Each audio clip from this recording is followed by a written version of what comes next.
I just gave Todd a copy of the document that was registered with the Department of Interior in 1978 to make this historic property.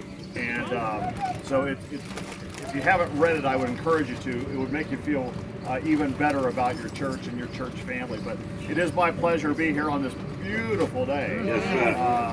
All the prayers for good weather were answered with great abundance, I say. But I have a nice proclamation to read, and I'm delighted to present it today.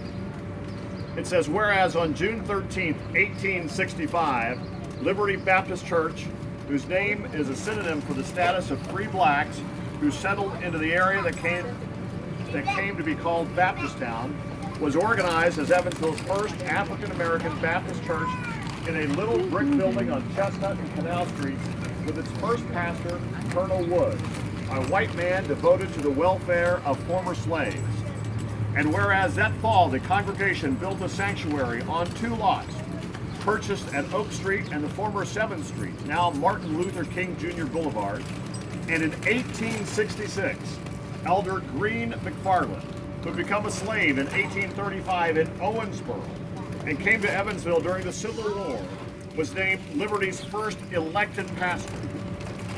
And whereas the congregation outgrew the facility, and in 1880, another sanctuary was built at the same location for $10,000.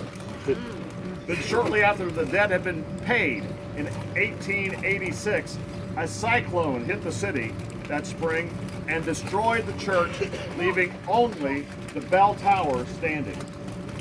And whereas in just 7 months, an African-American contractor rebuilt the present edifice at the same location for about $16,000, during which time the congregants met in the chambers of the Vandenberg Superior Court.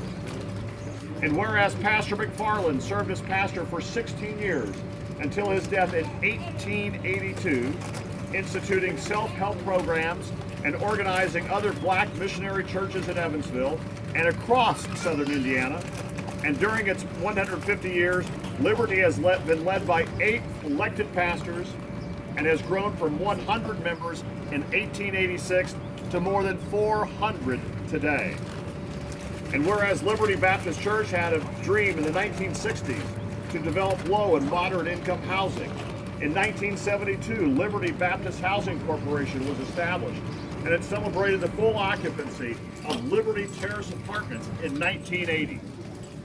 And whereas additionally, Liberty has been a catalyst for other community programs, such as the Old Liberty Church Preservation Society, the Golden Age Club, and most recently, the Dare to Dream mentoring program for youth.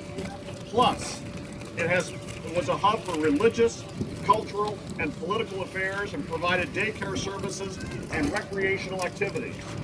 Therefore, be it resolved that I, Lloyd Winnicky, Mayor of the City of Evansville, is proud to honor Liberty Baptist Church and its legacy to our community, and do hereby proclaim May 3rd, 2015 as Liberty Baptist Church 150th Anniversary Day in the City of Evansville.